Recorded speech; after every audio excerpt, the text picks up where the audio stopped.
El Salvador, 18 de diciembre de 2025. Hoy nos sumergimos en las páginas del diario oficial para intentar responder a una pregunta. ¿Se puede de verdad entender el pulso de un país leyendo solo sus documentos formales? Yo creo que sí. Es donde se esconde la historia real, detrás de los decretos y los edictos. Pues vamos a buscarla.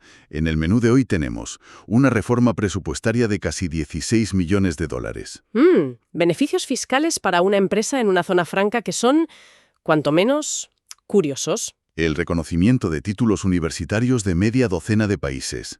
Y un mosaico de nombramientos y acuerdos que, dibujan el día a día de la vida civil y mercantil. Empecemos por lo más llamativo, la cifra grande. El decreto número 487 del órgano legislativo. Hablamos de una modificación al presupuesto del país para 2025, que, originalmente era de más de 9.600 millones de dólares. Y de repente, a final de año, aparecen casi 16 millones más. Sí, es el titular más vistoso, desde luego. Pero lo revelador no es la cantidad en sí, sino de dónde sale ese dinero y, sobre todo, a dónde va a parar. Con tanta urgencia. El decreto inyecta exactamente 15.950.550 dólares. Una operación de última hora. Y el origen del dinero es interesante. El texto dice que Hacienda ha registrado excedentes de ingresos gracias al cumplimiento voluntario de obligaciones tributarias. ¿Esto qué significa en la práctica? ¿La gente se ha vuelto de repente muy patriota con sus impuestos o hay algo más? Bueno, es una forma bastante elegante de decirlo. Normalmente esto apunta a una campaña de amnistía fiscal o a un programa de facilidades de pago, que ha tenido mucho éxito. Ah, claro. El gobierno ofrece perdonar multas e intereses a cambio de que los morosos se pongan al día. Lo llaman cumplimiento voluntario, pero suele haber un gran incentivo detrás. Entiendo. La cuestión es que han recaudado más de lo previsto y ahora, a repartir. Exacto. Vale, aquí viene lo bueno. ¿Cómo se reparte?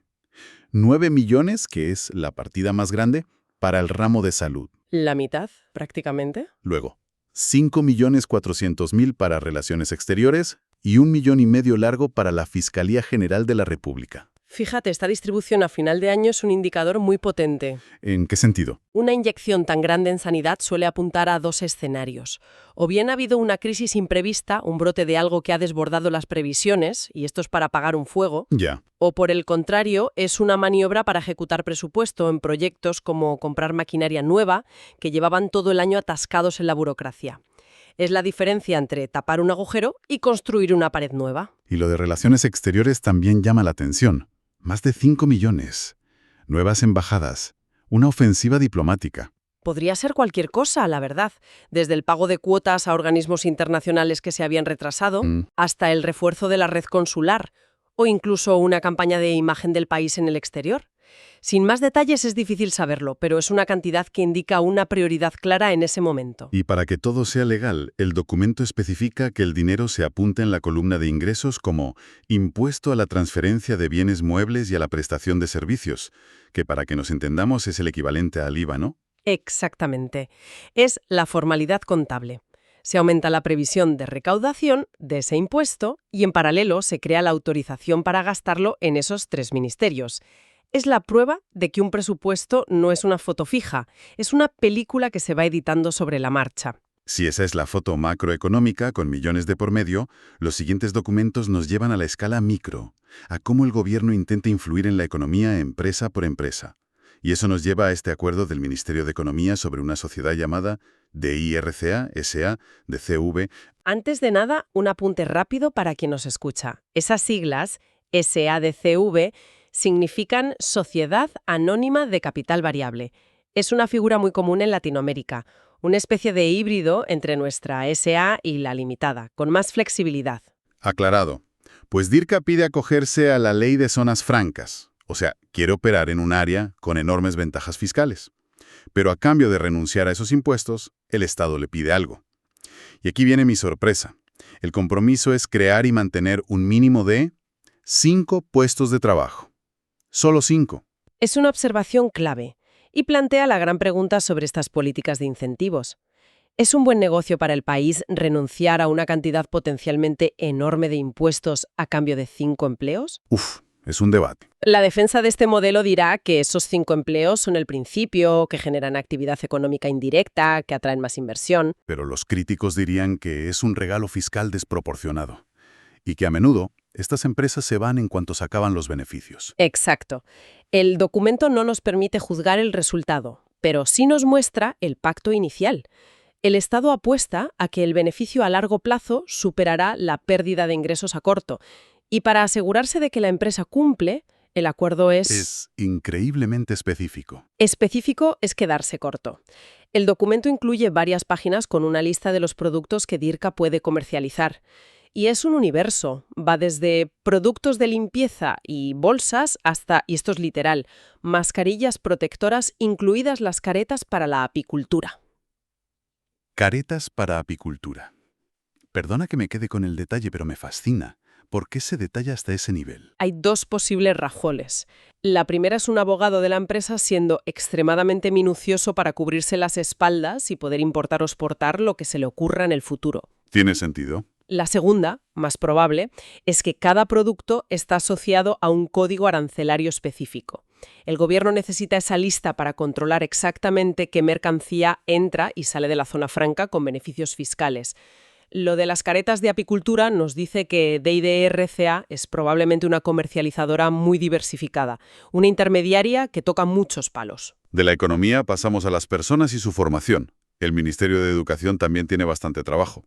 Vemos una serie de acuerdos que validan títulos obtenidos en el extranjero. Esto es un reflejo directo de un mundo globalizado. Hay gente que ha estudiado en México, Honduras, Cuba, Nicaragua y que quiere que sus estudios se reconozcan en El Salvador. Vemos un caso que valida una maestría en comunicación de una universidad mexicana, por ejemplo. Sí, también una licenciada en nutrición de la Universidad Nacional Autónoma de Honduras y una en enfermería de la Universidad de Ciencias Médicas de Matanzas, en Cuba. Es un goteo constante. Pero aquí hay una distinción crucial que el propio documento subraya. ¿Cuál? Una cosa es el reconocimiento de la validez académica, que es lo que hace el Ministerio, y otra muy distinta es la autorización para ejercer la profesión.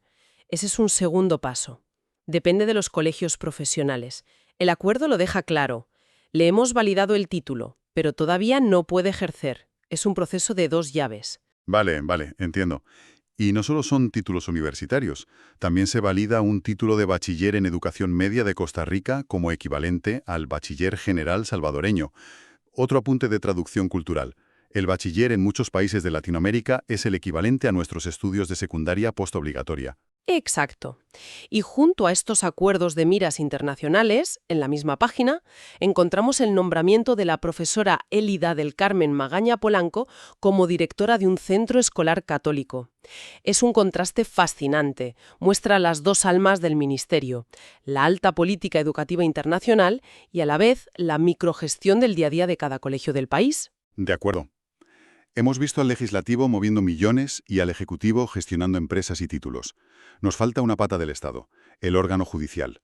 Y aquí vemos varios acuerdos de la Corte Suprema de Justicia. Sí, a primera vista parecen trámites muy rutinarios. Son autorizaciones para que licenciados en Derecho, que ya tienen su título y han cumplido los requisitos, puedan ejercer como abogados. Podría parecer un simple sello administrativo, pero que sea la mismísima Corte Suprema quien lo haga, eso tiene un peso, ¿no? Tiene un peso enorme. Subraya el control directo que ejerce la máxima autoridad judicial del país sobre el acceso a la profesión. No es un mero trámite, es el filtro final. La Corte actúa como guardiana, decidiendo quién puede y quién no puede representar a la gente ante los tribunales. Es toda una declaración de poder. Y de la cima del Poder Judicial bajamos al nivel más cercano al ciudadano, el municipal. La Alcaldía de Sonsonate Centro emite una ordenanza para perdonar multas e intereses a quienes paguen sus deudas de tasas de inmuebles. Es el mismo mecanismo que vimos a nivel nacional con los impuestos, pero a escala local. Y eso nos dice algo, supongo. Nos dice mucho sobre la salud financiera del ayuntamiento y de sus vecinos. Si un municipio lanza una de estas amnistías, suele ser porque necesita liquidez urgentemente y porque sabe que hay un alto nivel de morosidad.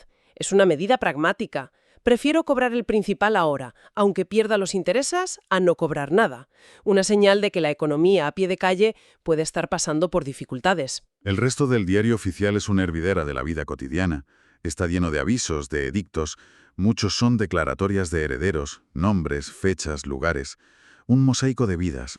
Es lo que se llama la sección de carteles pagados. Son avisos legales que la ley obliga a publicar. ¿Para qué exactamente? En el caso de las herencias, es un mecanismo de seguridad jurídica fundamental. Se publica el aviso para que cualquiera que se crea con derecho a esa herencia, un hijo no reconocido, un acreedor del fallecido, tenga la oportunidad de presentarse. Evita fraudes y disputas que podrían surgir años después. Es la burocracia garantizando la transparencia. Y entre las herencias encontramos otra historia, esta vez empresarial. Un aviso de fusión de sociedades. 3 empresas con nombres muy específicos. Clínica de Rayos X Brito Mejía Peña, Unidad de Ultrasonografía y Unidad de Mamografía. Suena a negocios muy especializados. Probablemente lo sean, sí. Y lo que nos cuenta este aviso es que las 3 van a desaparecer para integrarse en una sociedad más grande llamada Superpromotora S.A. de CVV. Es una fusión por absorción. Las absorbe. Las pequeñas transmiten todo su patrimonio, activos y deudas, a la grande. Es curioso cómo un documento tan árido refleja una historia empresarial completa. Un ciclo de vida en 3 párrafos. Claro. Probablemente empezaron como pequeñas clínicas especializadas y ahora o bien han decidido unificar la gestión para ser más eficientes o han sido compradas por un competidor más grande. Es la consolidación del mercado de la salud privada, contada en el diario oficial. Entonces, volviendo a nuestra pregunta inicial, ¿qué nos dice todo esto? Hemos pasado de una decisión que mueve $16 millones del presupuesto a un aviso sobre la pérdida de un certificado de depósito. Pues nos dice que el diario oficial es un microcosmos del país, un corte transversal de su funcionamiento. Vemos las grandes decisiones políticas y económicas como a qué se destina el dinero de los impuestos. Y al mismo tiempo vemos los engranajes que afectan directamente a la vida de la gente. El joven que necesita validar su título, la familia que gestiona una herencia, los socios que reestructuran su negocio. Es el pulso diario de la maquinaria administrativa, visible para quien quiera mirar más allá de los titulares. Este análisis detallado de un día cualquiera ciertamente nos deja con una reflexión. Hemos visto el contraste entre lo macro y lo micro, cómo se asignan millones a la salud y al mismo tiempo cómo una empresa se compromete a crear solo 5 empleos a cambio de beneficios fiscales. Y esto nos lleva a una pregunta final, quizá más relevante. En la era de la información instantánea, de las noticias de última hora y los análisis de 280 caracteres, ¿cuánto contexto y cuánta verdad nos perdemos por no acudir a estas fuentes primarias? Estos documentos, aunque densos y a veces aburridos, contienen las decisiones reales, no las interpretaciones, que moldean silenciosamente nuestra realidad económica, social y profesional.